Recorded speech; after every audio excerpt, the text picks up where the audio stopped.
United Lutheran Seminary presents the Seminary Explores podcast, conversations on faith, art, people, politics, theology, life, and more, with voices from around the corner and around the globe. What's the trouble with housing in America? That's our question today on the Seminary Explores.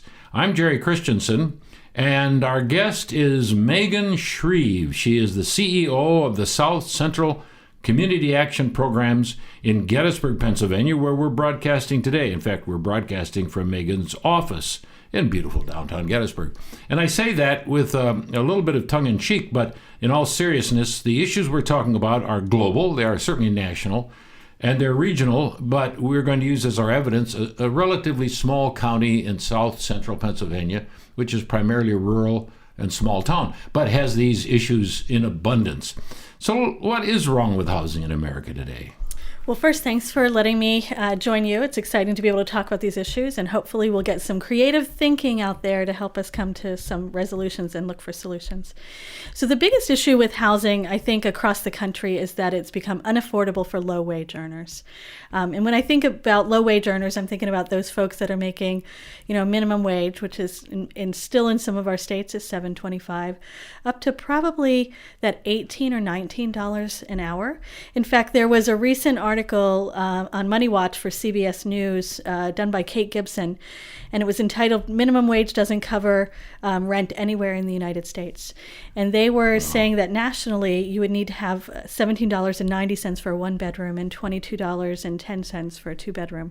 And we're seeing that here. The cost of housing is just simply unaffordable for low-wage earners. And that means that whatever issue we've got with this in America, it's going to be a broad front. We'll need a higher minimum wage and, may I say it, some kind of rent control or subsidized housing, or we're going to have to figure out something. Something. Thank you. Aren't you political? Aren't you? You're careful on that one. It's interesting because we in Adams County, where we're reporting from, we have actually formed a coalition. The Adams County Community Foundation raised some funds to pull together a coalition to look at affordable housing, transportation, and livable wages, because it's such a crisis here. So whether you're making, minimum wage, or whether you're making up to probably here it would be about $27 an hour, people have struggling to find housing, just to find housing that they can afford. So we're looking at what can we come up with as solutions. And we're still in the early phases of that, but we've held a couple of community conversations, and it's been really interesting because, you have to think, we know that our folks who are working, so our employed families and individuals, need to be able to have housing they can afford. And we also know that small businesses are struggling to be able to pay the wages they're paying. So we kind of look at it as this and proposition. It's not like Coke or Pepsi. It's we need to have employers, and we need to have folks being able to earn enough to make basic living expenses. So when we were having the most recent community conversation, there were some interesting thoughts that came up. So we talked a little bit about house sharing. We have an aging population here, and so we have a lot of single older adults who can't maintain their housing. And so could we possibly look at having someone, maybe a single mom with her child or two children, staying there, helping out around the house in exchange for paying a reduced amount of rent? We also talked about some options where they come to those. I don't think looking at more government housing is going to be realistic in our community. And again, we're relatively small, probably comparatively for most folks. We have about 102,000 people in our county. When we look at income eligible families who would be eligible for, say, a Section 8 voucher or for some HUD-funded housing, we have about 6,000 people who would be income eligible, 6,000 families, and we have 880 vouchers. So that's not going to solve it. Yeah. No. So we're going to have to look outside the mainstream. Here again, we're looking at what are the zoning ordinances. Can we look at building smaller houses, not tiny houses, but smaller houses that might be more affordable? And how do we entice developers to build those, because the profit margin is just not as great? And here, where you can easily find developers who want to build $300,000 and $400,000 houses. Yeah. If you live here, you just can't afford something like that. I enjoyed your saying that you're putting together a coalition of interest groups, because that means that there are other things that are involved with people with low income. Transportation then becomes critical. That's right. You once wrote in the newspaper that if you're a single mother, and there are certainly many of those there now, or a single parent of any kind, you have to figure in transportation costs, housing, which means heat and light and Right. water. Yep. And maintenance, unless you're renting, but then you still need to figure that in. That's and then right. there's the business about educating, clothing the children, and medical expenses. And childcare and food. Childcare, Yeah. if you want them to work. And then you tell us, say, That's okay, right. well, all right, mother's gone to work, what are you doing? You're being so lazy, and so on. Yeah. You begin to see where this is a kind of a vicious cycle. Exactly. Downward. Somebody borrows the money, then can't pay it back, then they can't get, and so on. That's But right. suddenly I've started to preach, and I should really be asking you: Do agencies like yourself, are you locally funded, state funded? Who are you? Yeah, that's a great question. So we are a community action agency. So we receive some funding from the federal government. We receive some community services block grant, and that allows us to, CSBG is almost discretionary to meet the needs in a community. And it's not a lot, but it helps you coordinate and look for what are the actual needs in your community and how do you address them. So we receive some of that. And then we have some big programs like Weatherization, the WIC, the Women, Infants, and Children's Program. We do a child care subsidy. Those are big. They're government funded. If we didn't receive government funding, we wouldn't be able to fund those. Right. But we do a lot of smaller programs. So we run some homeless shelters and food pantries, kind of traditional anti-poverty programs. And then we have a couple that are non-traditional. We run a support circles program, which helps families move completely out of poverty. And we work on the micro and macro level in that program. We identify, how do we help an individual family reach their potential? So they develop a future story, they come up with a goal plan, and then we help them meet that. And then we learn from their experiences what are the barriers that they bump into. So we can work on the macro level in our community and come up with solutions. What we found with that program is that, and it ties into our conversation on housing, folks were losing access to benefits before they were able to pay for them. So, you have a family who's working their way out of poverty and they make $16 an hour and suddenly not eligible for SNAP benefits or food pantries, Oh, yes. but have $40 left a month for groceries for themselves and their 2 children. So there's a gray area, and that's not a Yeah. nice word for it all. No. We need something more dramatic. So We call it the gap, the wage gap. The Yeah. The wage gap. Okay. Yes. So that at a certain point, you can get kinds of different kinds of Yes. subsidies from the federal or state government or through you, and then there are those of us who are well beyond any such need. It's right. it's somewhere in between, and you've actually identified a kind of have. dollar figure where that exists. We have. So for that family of 3, it's like around that $16 an hour is where they lose a lot of those benefits. And we actually have a video on our website, which is scap.org, sccap.org. Under videos, it's called The Wage Gap or The Gap, and it shows what happens as someone works their way out of poverty. It's been used nationally, and we've been able to change some policy with Oh, it. really? Yeah, it's amazing. Congratulations. Thank you. It's started with a small group, 10 families in Adams County. But because we were identifying what happens to those families as they work their way out of poverty, we could see where those pain points were. And then we had to, look to the community, how do we solve them?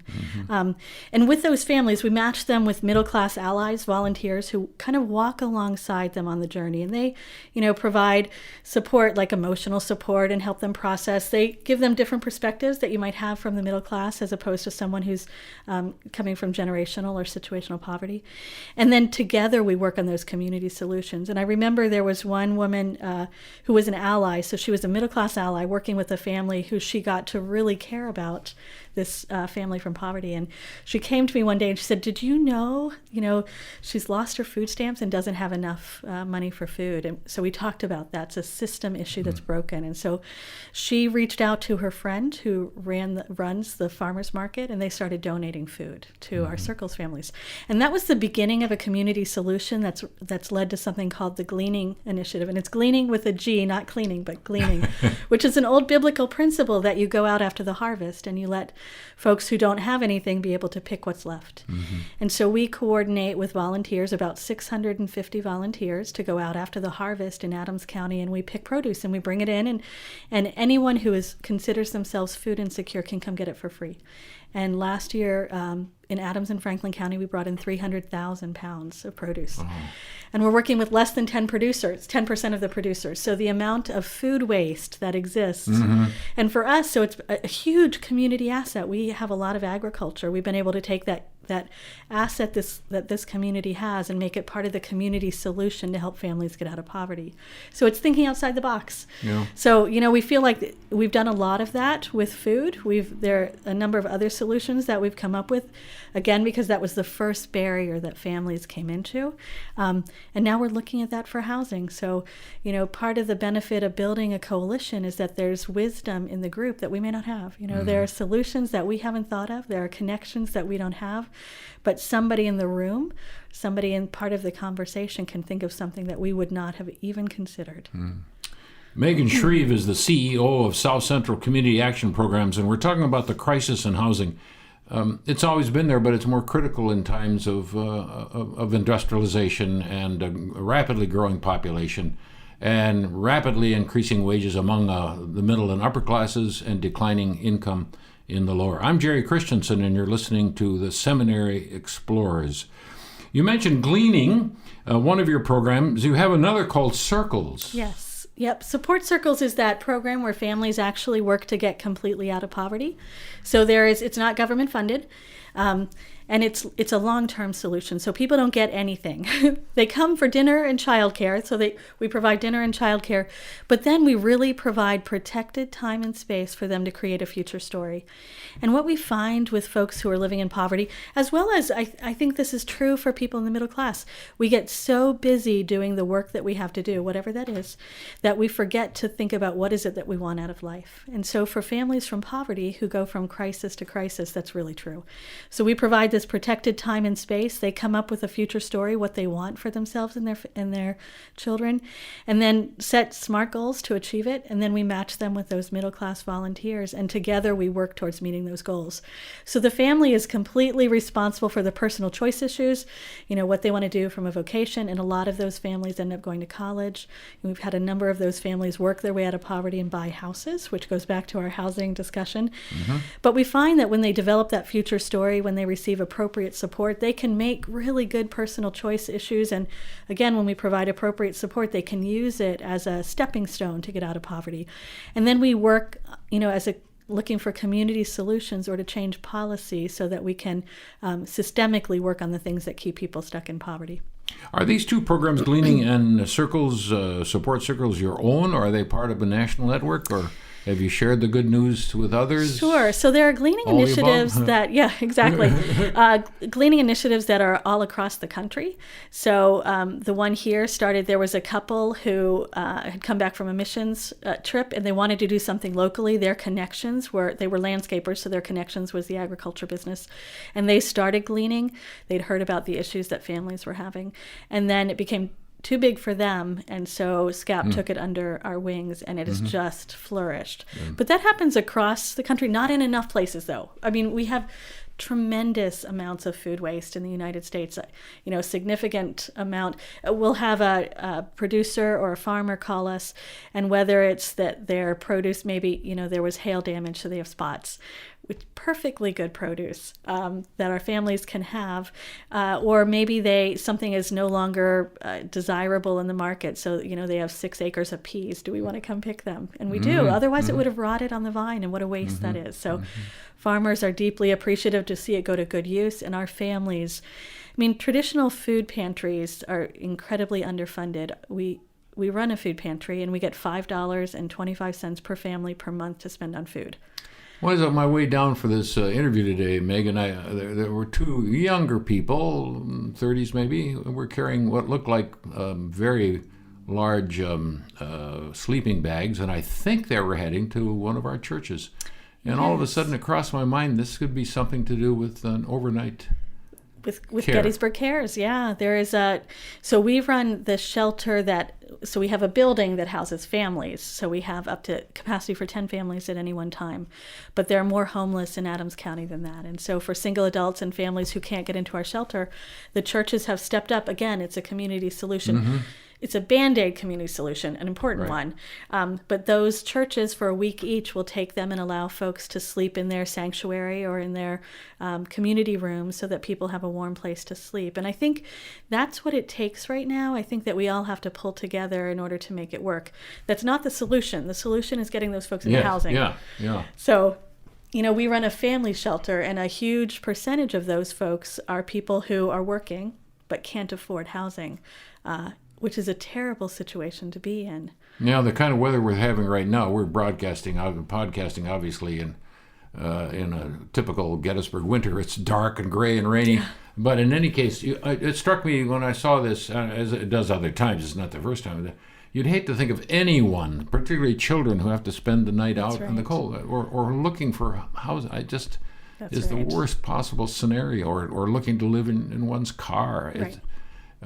This really should be addressed. Yes, and it's really not good should. economically. Right. I hope I'm not just portraying myself as a weak-kneed crybaby, but it's got to be addressed economically for America in order for it to flourish. Yeah, it does, because the solution isn't more shelters. The solution that's not appropriate for. I mean, it's a great Band-Aid. It's something to keep someone safe, but really it's got to be affordable housing. So if somebody's working, they should be able to afford housing. And again, that article says what we already knew. Minimum wage doesn't cover rent anywhere in the United States, and that national average, it was $17.90. So, and that's just housing, Megan. That's just housing. Yes, that's exactly you got right. enough on that minimum wage to cover your housing. Now you figure out transportation, food, that's right. medical care, personal needs. Exactly. And if you have two working adults, if they're both making minimum wage, that's $15, and we're saying it takes $17.90 for a one bedroom, $22.10 for a two bedroom. So, again, folks can be working. In fact, here, when we think of the cost of living, it's about $55,000 a year in this fairly rural community. But that's 3.6 minimum wage jobs. So that's for a family of three. So even if I have two working adults, everyone is working more than one job, which is what we see. And that's a crazy thing to think that you have to be working that much just to meet basic living expenses. That's not student loans. That's not Christmas that's coming up. That's getting the extra things in life that move us out of our situation. A moment ago, you seemed to indicate that you weren't too positive about a national housing program or federally. And now you sigh when I ask you again. It's got its problems, and there's just not enough funding. The war on poverty. We had a lot of senior housing going up, but go ahead and tell us what your reservations are. Yeah, it's just that there's just there's just not enough. When you think about trying to get the number of low-income housing slots has decreased over the years, not increased, even though the number of the amount of housing has increased. And when you think in a small community like ours that there are 6,000 income eligible folks and 880 vouchers, like what are you going to do? And so trying to figure that out. And there's been a significant push in the housing world from HUD down through states, a housing first model. So they've given a lot of funding to rapid rehousing, and that's designed to help families get back on their feet. So, you're in a shelter, we'll help you with the first month, or if, depending on your circumstances, the first couple of months, get into housing. But that money, instead of being new money added on, that money was taken away from shelter funding. So, so for us, it's been really a difficult thing. While the answer is housing, and I want to get folks into housing, it's taken more than 50% of my shelter budget, and this year we're losing another 50% off what we had before. So there are shelters closing all across the country as well because there's just no funding to support them. So I feel like housing all the way around has come to a crisis point that we are going to have to solve. Here in Adams County, we've been talking about it for a while, but now, and this has gone up significantly, but 65% of our employed population leaves the county for work because they can't find a job that will pay a livable wage here. And so suddenly housing and livable wage employment is not just important to the social services world, it's important to economic development, it's important to the community college that we have here, it's important to business, because if we can't find folks to work that are living here, are you going to really bust them in to work at Taco Bell? It's a big deal. Yeah, it's a strange relationship then. Yes. Yeah. If you go out, then who are going to take care of the jobs that are here? That's right. Then of course we know that especially true in the farming industry here, where you have to have pickers. Otherwise, we'd never bring in the harvest. That's right. And that means kind of a migrant population. Yeah, it is. So certainly the immigration pieces come into play here. Having a guest worker here, we're far from the border, and yet the immigration issue is very critical in this little county. Yeah, that's exactly right. I mean, our farmers really rely on that, and having some kind of guest worker program where people can have dignity to be able to come in and do the work that they are doing. And then, many of our low-wage workers work in those, not out picking, but they work in the processing plants where they're packing that produce or processing that produce. Yeah. If you had one wish for the new year, and we happen to be broadcasting, this will be heard. I'll give you a chance. The list is so long, right? What would be your number one? You'd have to have your top 10. My top 10. But just one would be great. Yeah, certainly. Increase the minimum wage? Yes, figure out how we would support low-wage earners, because there has to be, if someone is working hard, and the folks that we serve, these are not easy jobs. They're hard jobs that they're working, but for pretty low wages. We have to, as a country, we say there's dignity in work. Well, that can't be just words.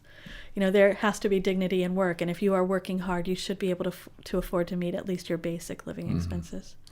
Megan Shreve is our guest today. She's the CEO of South Central Community Action Programs, and we've talked about the crisis in housing, both at home and across the country. I'm Jerry Christensen for the Seminary Explorers. Thank you for listening. Have a very good day. You have been listening to The Seminary Explorers, a production of United Lutheran Seminary with campuses in Gettysburg, Pennsylvania and Philadelphia, Pennsylvania. We invite you to visit our website at unitedlutheranseminary.edu. Opinions expressed on this program are not necessarily those of United Lutheran Seminary or the Evangelical Lutheran Church in America.